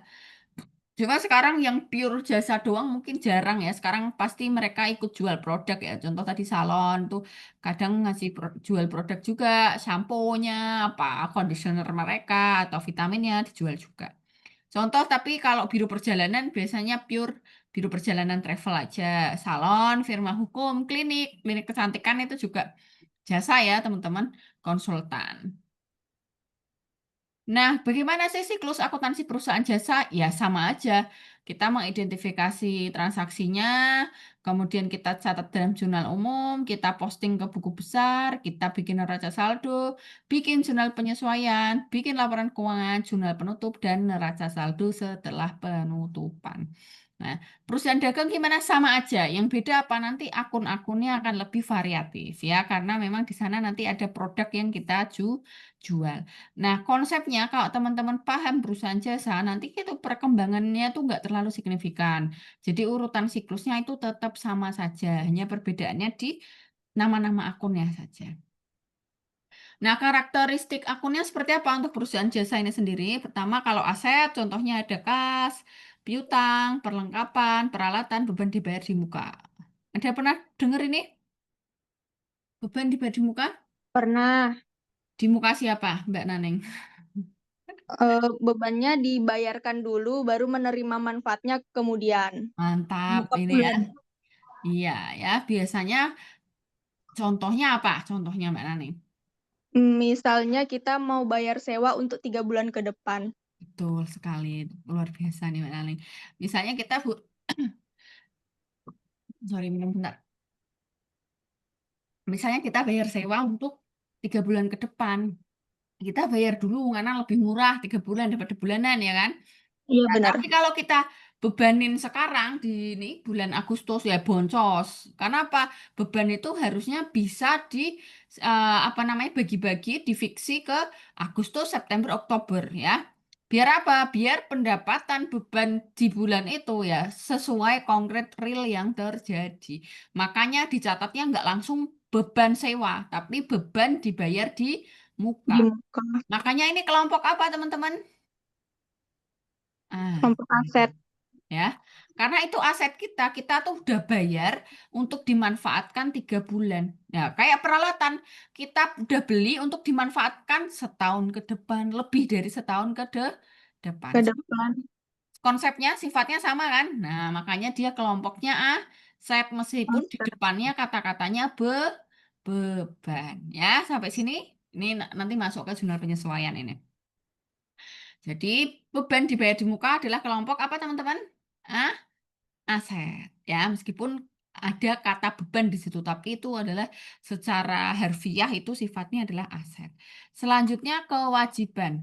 Kewajiban contohnya adalah utang usaha dan pendapatan diterima di muka. Jadi kalau beban itu kata kerjanya dibayar di muka karena kita membayar. Membayar. Tapi kalau pendapatan kita sifatnya menerima. Menerima. Nah, kenapa jadi utang? Karena kita nerima uang duluan. Menerima uang duluan. Udah ngerjain belum Mbak Naneng ini? Belum. Jadi kita yang di DP duluan. Iya, benar. Nah ya, jadi kita di DP duluan. Pak, tolong jahitin baju saya dong Pak. Saya bayar duluan deh. Biasanya nolak apa nolak banget itu penjahitnya? Nolak kan? Karena dia akan jadi apa? Kewajiban. Kewajiban. Dia udah dapat uang, dia mau nggak mau. Ya ada yang sifatnya biar semangat itu ada. Tapi kan itu pendapatan nanti kalau udah jadi barangnya. Kalau kita sekarang sifatnya leha-leha, wah dapat uang 10 juta nih. Apa ada klien jahitin satu sekolahan, padahal belum dijahit. Nanti kalau uangnya udah habis, nah kita jatuhnya malah kewajiban yang banget itu karena kita cuma kerja tanpa dapat uangnya udah terlanjur udah hambur-hambur kan, makanya pendapatan diterima ini harus harus menjadi malah secara harfiah adalah sebuah Kewajiban. yang harus dilaksanakan. Oke, kalau beban kata kerjanya apa? Dibayar apa diterima? Beban dibayar. Oke, pendapatan Pendapatan diterima. Nah, karena di soal UT kadang itu dicampur beban diterima di muka. Terus pada milih pokoknya itu. Nah, salah ya. Yang betul kalau beban itu Dibayar. ya, hati-hati ya teman-teman nanti kalau ngerjain soal. Modal, contohnya modal pemilik atau prefer. Nah, kalau prefer ini sifatnya yang mengurangi ya atau pengambilan pribadi tadi. Kemudian pendapatan, contohnya ada pendapatan jasa tok ya, karena jasa ya. Kemudian kalau beban, contohnya tetap sama ya, beban gaji, sewa, listrik, penyusutan, nah, dan lain sebagainya. Oke, sampai sini masih ingat ya akun-akunnya ya. Nah, contoh transaksi tanggal 1, pemilik menyetor modal tunai 50 juta. Menyetor, berarti debitnya apa?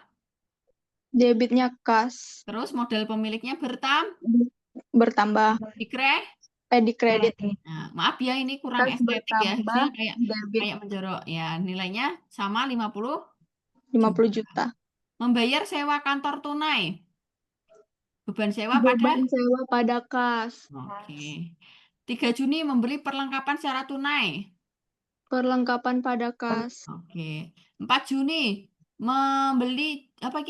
memberikan jasa dan menerima kas. Berarti kita dibayar ya. Berarti kita Dapat kas duluan baru pendapatan jasa. Betul. Memberikan jasa secara kredit, sorry. Jadi kita ngutangin. Berarti debitnya apa kalau ngutangin? Piutang usaha pada pendapatan jasa. Ya. Jadi ini 4 sama 5 tuh sama-sama kerja, tapi yang 4 dibayar langsung, yang 5 enggak. Enggak. Membayar gaji karyawan? Beban gaji pada kas. Oke, mantap ya. Gampang kan akuntansi bikin jurnal? Nah, terus kalau nyusun laporan laba rugi, dilihat. Berarti yang berhubungan dengan laporan laba rugi tadi apa? Pendapatan Ada berapa kali pendapatan di sini? Dua. Pendapatan Berarti pendapatan totalnya berapa ini? 12 juta. 12.500. Selain itu ada apa kalau laba rugi? Beban sewa. Beban. Ada apa aja beban di sini? Tanggal berapa aja? Tanggal Tanggal 2, 2, tanggal Sama 6, sama tanggal 6. 6 Ini Januari 12,5 dikurangi berapa? 9 juta. 9 juta. 9. Posisinya laba atau rugi? Lah, laba. Laba laba berapa? Nah, 3,5. 3.500.000. Selanjutnya bikin laporan perubahan Modal. modal. Berarti modalnya bertambah atau berkurang? tambah 3,5. Iya, jadi 33 setengah. Selanjutnya bikin apa yang terakhir? Neraca. Ya, yang paling menantang apa kas? Kasnya harus dihitung dulu. Mau Dulu. bikin teh akun boleh, biar cepet. Kas. Awalnya berapa? 50. 50. 50. Terus berkurang berapa? 7.500.000. Setengah. Nah, kalau mau bikin ledger boleh buat rapi. Terus bertambah lagi berapa? 8 juta. Terus berkurang lagi berapa? 3 juta. Berarti saldo akhirnya berapa? 47.500. Oret-oretannya. Coret-coret aja. Ini kan dekat nih, masih sisa setengah. 50 kurangi setengah, 49,5. Di sini 3, berarti 46 setengah ya. Bener nggak? Sorry, 50,5 berarti 47,5. 47,5. Iya. Udah ya, neracanya ada lagi. Barlangka, Pan, sama Piu. Nah, Piutang. ya intinya kalau ada soal pilihan ganda, teman-teman nggak perlu yang rapi-rapi banget. Harus bikin ini tuh ya. Pada intinya kan sama. Bener nggak labanya tadi? Bener kan? Benar. 3,5. Bahan modalnya bener. Benar. 53,5. Neracanya betul. Benar. Betul, yang penting hitung kasnya itu udah betul. Yang lain kan tinggal lihat mata aja ya, kan nggak ada yang ditambahin kan. Piutang tadi ada, perlengkapan ada, total asetnya ini. Modalnya tadi berapa? 53,5. Disebutnya balance. Nah, ini udah menenangkan ya. Kenapa nggak ada utang? Jadi aman aja, gampang ya. Bisa teman-teman cepat kayak gitu? Bingung apa Insya bingung Allah. banget? Yang lain? Kan. Oke, kita masuk ke jurnal penyesuaian. Jadi tadi sempat disinggung ya, karena ada pertanyaan Mbak Eka ya, ada 2 transaksi kadang dicatatnya double. Nah, itu karena apa? Karena di akuntansi memang ada 2 asas ya teman-teman, ada asas kas dan asas akrual.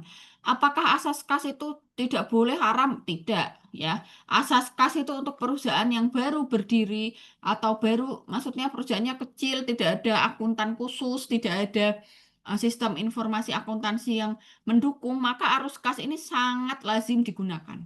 UMKM seringnya pakai arus kas. Karena apa? Karena sulit memang pakai akrual. Sulit tapi bukan berarti salah, karena sulitnya ini adalah yang benar. Arus kas itu asas kas itu definisinya apa? Biaya dicatat ketika uangnya dikeluaran. Pendapatan dicatat saat uangnya diterima. Namanya cash basis ya, kalau biasa istilahnya. Jadi gampang, dilihat aja mau nyatet beban ya, lihat aja uangnya keluar apa enggak. Kalau nyatet pendapatan ya lihat aja pendapatannya, uangnya masuk apa enggak. Cuma, ya tadi resikonya tinggi. Contoh, ada beban-beban yang memang harus dibayar itu secara gelondongan. Contoh nyewa ruko. Nyewa ruko kalau setahun, 2 tahun gitu ya, kadang sangat mahal. Maka kadang kita nyewa rukonya 10 tahun. Bebannya berapa? 10 miliar misalnya. Dibebankan langsung karena uangnya keluar di tanggal tersebut.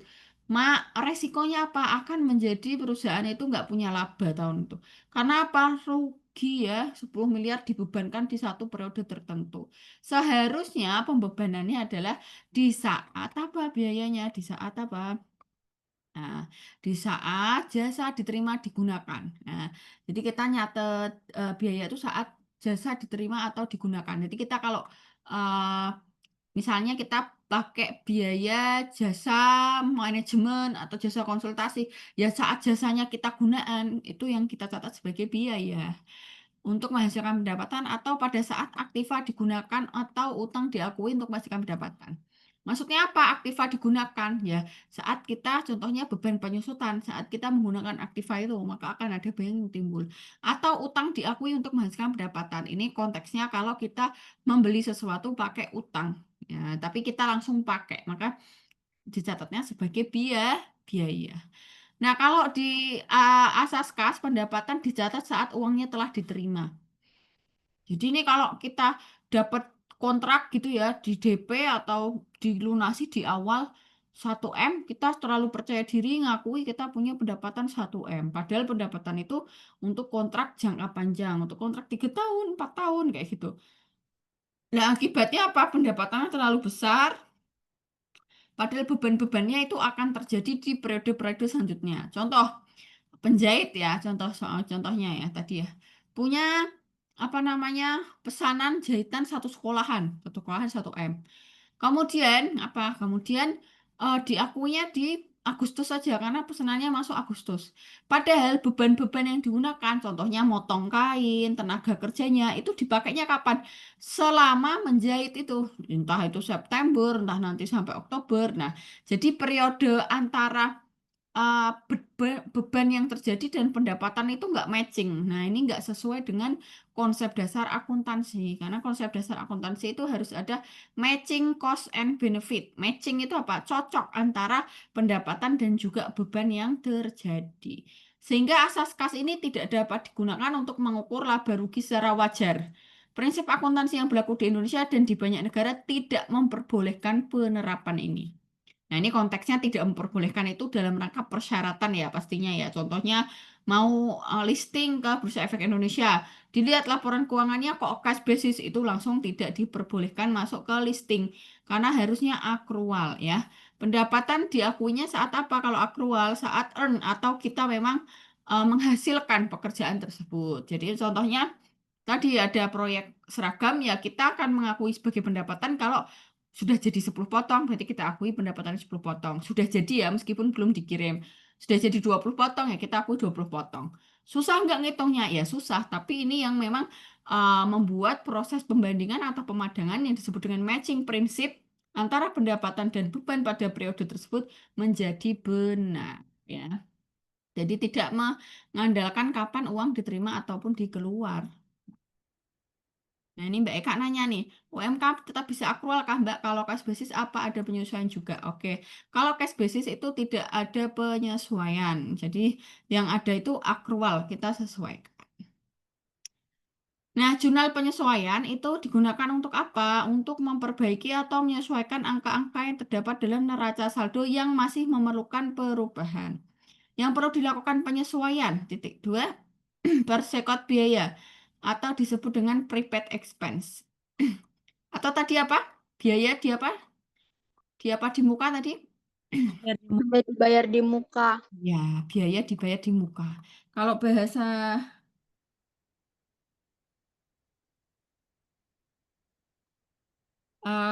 bahasa apa bahasa di modulnya itu persekot biaya. Kemudian pendapatan diterima di muka, alokasi harga aktiva ini terkait penyusutan, kemudian biaya yang terutang atau expense payable dan pendapatan tertagih atau revenue receivable.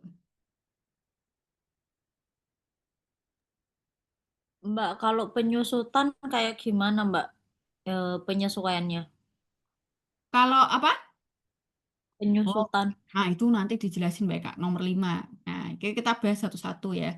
Gimana penyesuaian masing-masing akunnya? Nah, kita bahas satu-satu.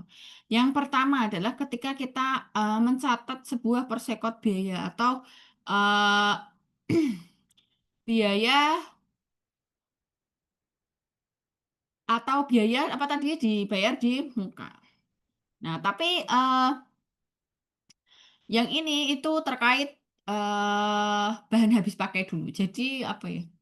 Ini sebenarnya karena bahan habis pakai itu kurang dari 1 tahun dan ada biaya pemakaiannya yang tadi kita sempat singgung ya di contohnya mizan tadi, maka akan ada selisih antara yang sudah dipakai dan masih tersedia.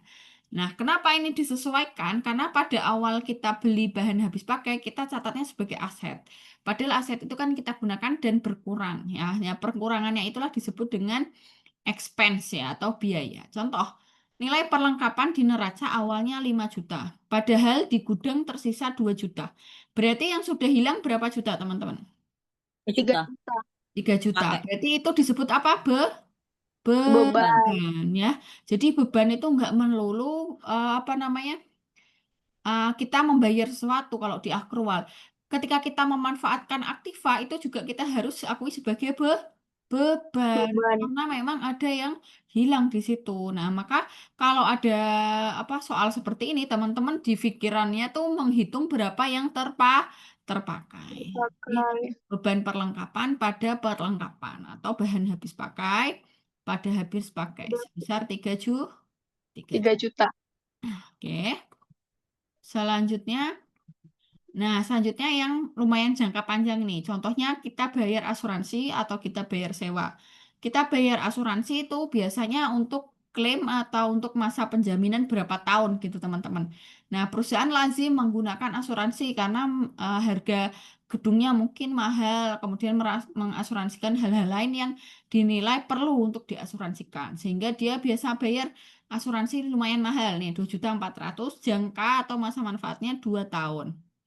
Nilai di neraca dilaporkan akan lebih tinggi daripada nilai manfaat asuransi yang sebenarnya pada bulan berjalan. Aduh, maksudnya gimana nih? Nah, ini maksudnya gini. eh Kalau kita lihat ini sebenarnya kalau kita catat 2.400.000 sebagai biaya asuransi itu terlalu berlebihan.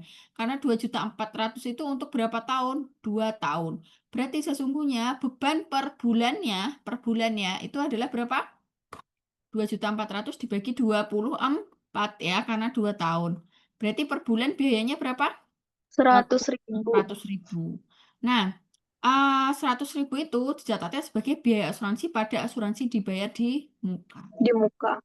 Paham ya sampai sini ya?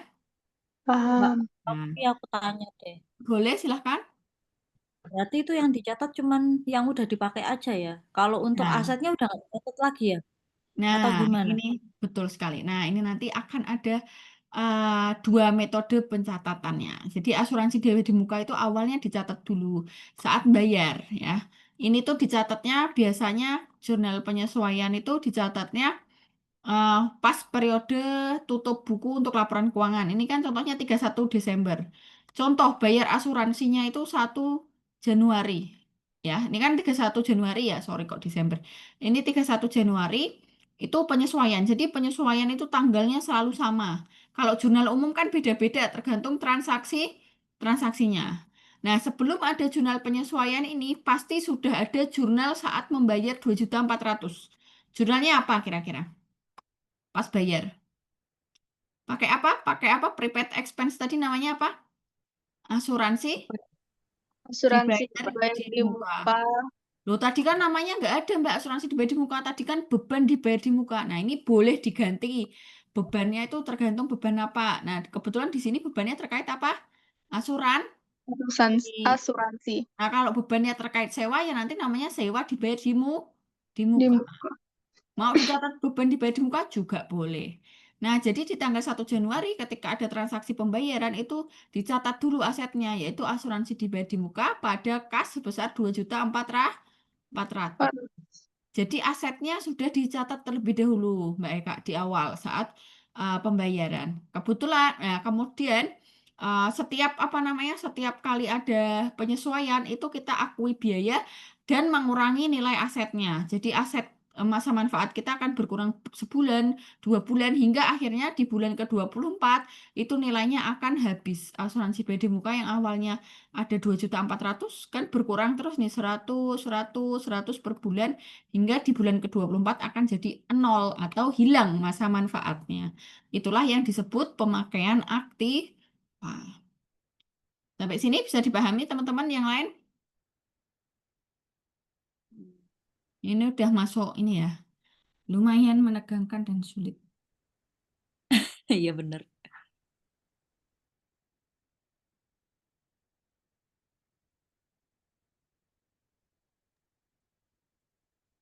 Berarti jawabannya dari pertanyaanku adalah jurnal penyesuaian hanya mencatat bebannya aja. Sisa Ya, sisa aktifannya nggak dicatat berarti ya.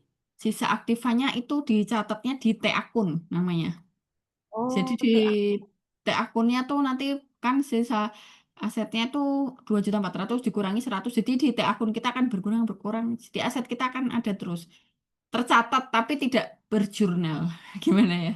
Tercatat tapi tidak terjurnal ya. Jadi nanti pas bikin laporan keuangan asetnya itu akan nampak tapi sudah berkurang 100. Oke. T Gitu. akun itu nanti dia jatuhnya ke apa ya? Itu kan tadi ada neraca, ada laporan keuangan, laba rugi. Akun itu seperti ledger tapi sederhana. Ledger Oh, atau buku oke. besar ya gitu. T akun nanti prosesnya ada di flow-nya ada di sebelah mana berarti, Mbak? Setelah jurnal. Sebelum Setelah jurnal. jurnal. Iya. Setelah jurnal kan ada jurnal umum tahu tadi. Terus nanti setelah bikin jurnal penyesuaian kita posting lagi angkanya yang disesuaikan. Jadi nanti di situ akan ada T akun terus neraca saldo. Nanti akan kelihatan nih. Nah, selanjutnya lawannya beban dibayar di muka itu adalah pendapatan diterima di muka.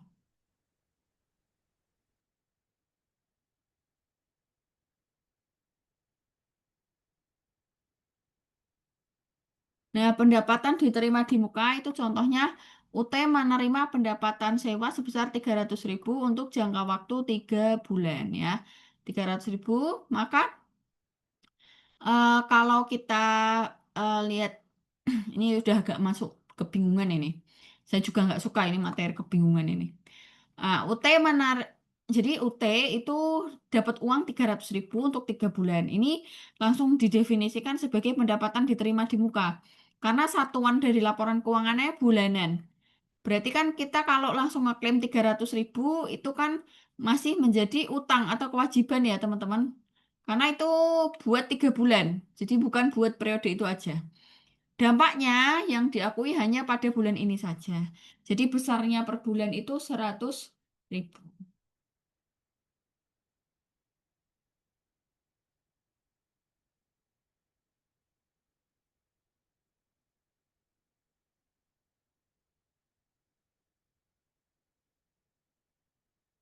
Nah, jurnal penyesuaiannya adalah uang muka sewa pada pendapatan sewa sebesar 100.000. Ini kalau pendekatannya neraca. Kemudian kalau pendekatannya laba rugi itu pendapatan sewa pada uang muka sewa. Nah, kapan kita pakai pendekatan neraca itu tergantung pada saat transaksi 300.000 ini kita catat sebagai apa. Contoh pada saat ini misalnya tanggal 1 Januari itu 1 Januari 300.000-nya kalau pendekatan neraca berarti kita catatnya itu langsung ke pendapatan diterima di muka. Jadi kita kas atau di sini uang muka sewa ya namanya uang muka sewa. Berapa? 300.000. Di awal kita catat seperti itu. Nah, karena uang muka sewa ini 300.000 itu kan berlebihan. Padahal bulan ini saja itu cukup 100.000. Berarti kita hapus uang muka sewanya pada pendapatan sewa sebesar 100.000.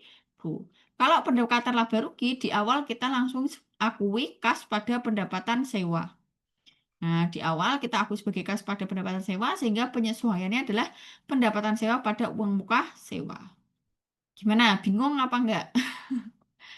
Ini Mbak, emang Mas. mencernanya agak sulit ini. Maka kita ada contohnya. Disebut pendekatan neraca kalau transaksi tersebut dicatat sebagai utang pendapatan atau di akun neraca, yaitu namanya uang muka sewa atau unearned rent. Ya,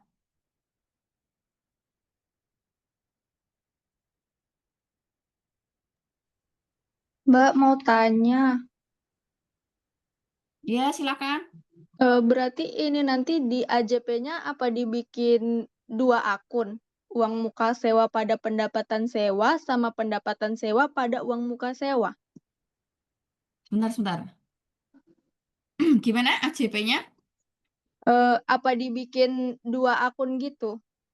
Kan Ah, ini tadi menerima pendapatan sewa sebesar 300.000. ya, Nah, di AJP-nya apa dibikin 2 jurnal gitu? enggak sih, Kayak uang salah satu muka aja. sewa pada pendapatan sewa sama pendapatan sewa pada uang muka sewa. Sebenarnya jurnalnya nanti satu aja AJP-nya. Cuma memilih ya. Jadi kita milih. Kenapa kita milih? Tergantung pada pendekatan yang dilakukan saat mencatatnya ya. Pendekatannya apa? Pendekatannya apakah neraca atau laba rugi? Dilihat dari mana? Dari jurnal awalnya ketika nerima uang. Nah, saat menerima uang ya, misalkan tadi 300.000, kita catatnya kas pada uang muka sewa. Nah, ini sebenarnya disebutnya pendekatan neraca. Kalau saya bilangnya ini orang akrual.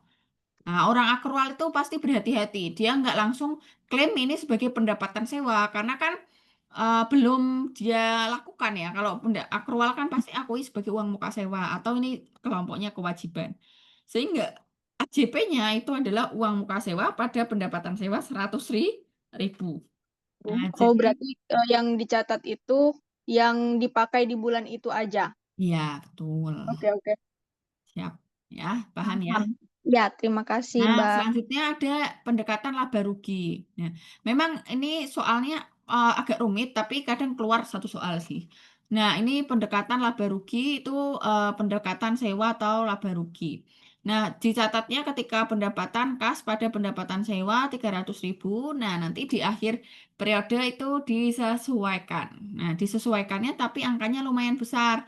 Karena kita harus menyesuaikan porsi pendapatan tahun tersebut yang awalnya 300 kan harusnya per bulan kan cuma 100. Pendapatan sewa awalnya 300 biar tetap ada di kredit tapi 100 berarti harus kita kurangkan di debit 200. Maka jurnalnya pendapatan sewa pada uang muka sewa sebesar 200.000. Seperti itu. Oke, Mbak tanya, selanjutnya. Boleh silakan. yang menentukan kita mesti pakai pendekatan apa itu, apakah manajemen atau gimana, Mbak? Manajemen. Soalnya kan kalau nggak salah kita itu kalau di audit itu ya harus ada konsistensi kan. Kalau Iya, pendekatan apa ya udah harus itu terus yang dipakai gitu kan, nggak boleh yang kayak laba rugi mincela-mincela ini jarang ganti dipakai. gitu. Pendekatan laba rugi jarang dipakai. Pendapatannya neraca yang gampang. Oh, oke oke. Iya, laba rugi ini anu aja. UT iseng-iseng ada kadang keluar soal gitu aja. Kadang. Oh, Iya, tapi kalau seringnya nih pakai neraca kan sesuai prinsip akrual ya. Jadi prinsipnya tuh kehati-hatian kalau di akuntansi nerima kas ya jangan lakui sebagai pendapatan langsung karena itu kan untuk 3 bulan. Maka kita akui sebagai kewajiban di uang muka sewa. Nanti pas butuh jurnal penyesuaian itu uang muka sewa pada pendapatan sewa. Gitu Mbak Eka. oke. Oke, Soalnya selanjutnya. Ya. aku sempat bingung tuh Mbak yang waktu apa jurnal penyesuaian ini. Kok aku disalahin katanya boleh kan gitu. Ternyata aku nggak konsisten. Yang Oh gitu. pertama pakai baca, yang waktu jawab Kadang soal yang satunya lagi pakainya laba laba rugi. rugi. Hah? Iya. Jadi harusnya pakai yang mana ya? Bedanya apa kayak gitu? Oh Kayaknya gitu. harus benar-benar paham neraca itu yang apa, laba rugi itu yang Iya. apa kayak gitu. Iya. Jadi nggak boleh ganti-ganti. Kalau ganti-ganti nanti nggak balance angkanya. Jadi harus kalau neraca terus gitu.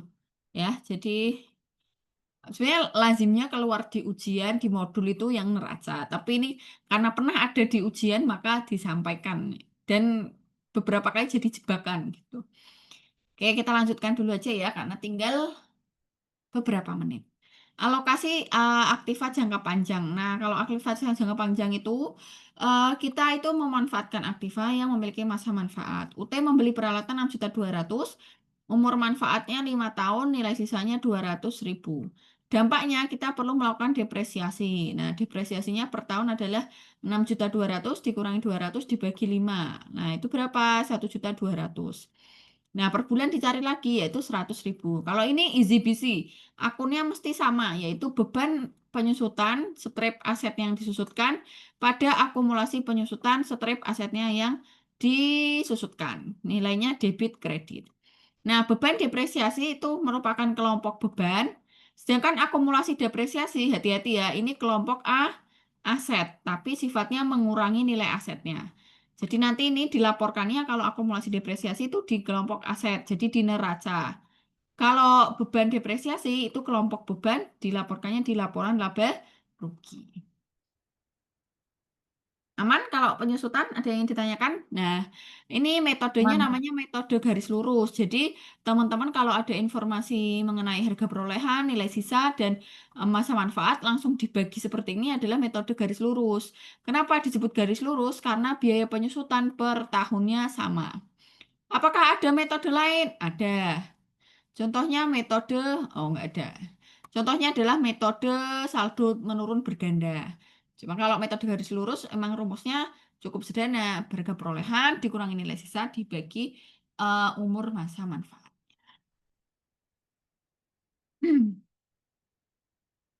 Selanjutnya ada biaya terutang atau biaya bunga. Contoh, pada tanggal 1 Januari UT meminjam uang di bank dalam bentuk wesel dengan nominal 8 juta. Tingkat bunganya 10%, jatuh tempo dalam jangka waktu 2 bulan atau 60 hari. Dampaknya ada biaya terutang yang harus dibayar atas pinjaman tersebut. Besarnya bunga adalah sebesar 400.000. Nah, ini cari bunga ya, teman-teman. Jadi biasanya kalau kita punya biaya bunga ini, biasanya di akhir bulan itu udah terutang. Jadi bulan tersebut itu kita sebenarnya ada tertanggung biaya bunga, tapi pembayarannya biasanya awal bulan selanjutnya. Nah, kalau seperti itu kita harus akui dulu biaya bunganya. Nah, cara mencari bunga itu gimana? Kita kalikan pokok utangnya dengan tingkat persentase bunganya.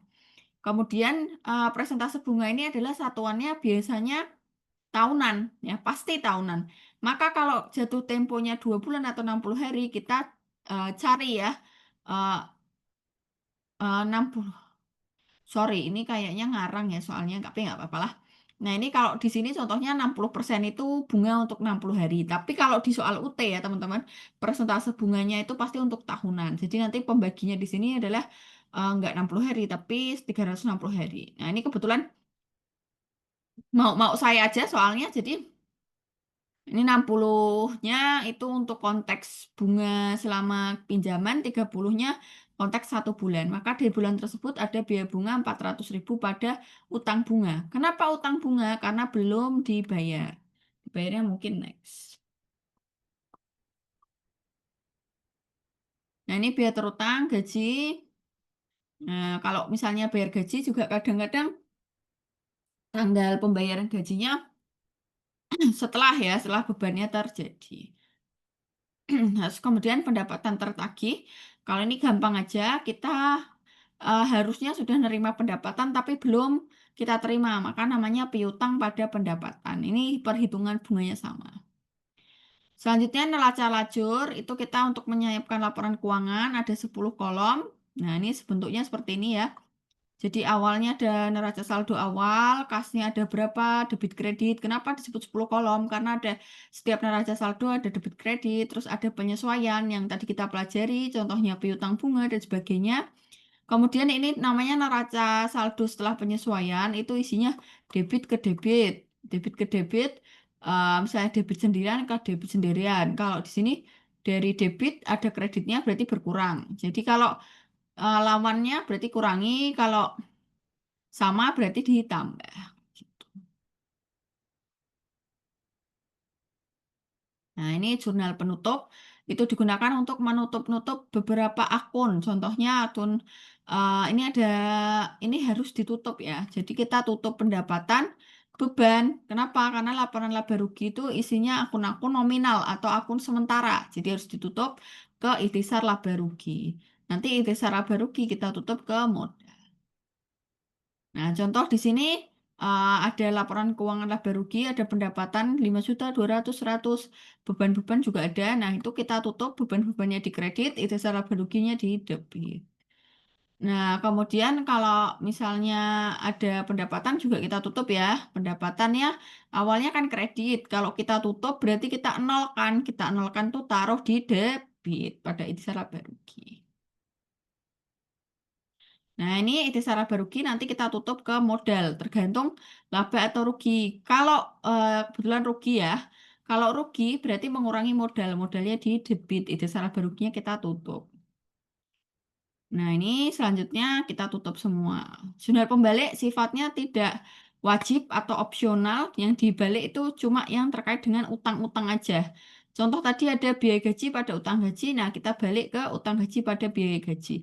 Kapan melakukan jurnal pembalik? Itu awal bulan selanjutnya. Oke, teman-teman, karena suara saya sudah serak-serak tidak bertenaga, mungkin cukup ini dari saya nih masih 10 menit. Mbak Sufi mungkin mau ada menyampaikan hal-hal terkait bimbelnya gitu Mbak. Suaranya udah habis. Silahkan Mbak Sufi. Baik, terima kasih banyak Bang Oki atas penjelasan yang sangat menarik dan bermanfaat malam hari ini tentang ruang lingkup akuntansi. Untuk teman-teman peserta, ingat ya, ini baru sesi kedua.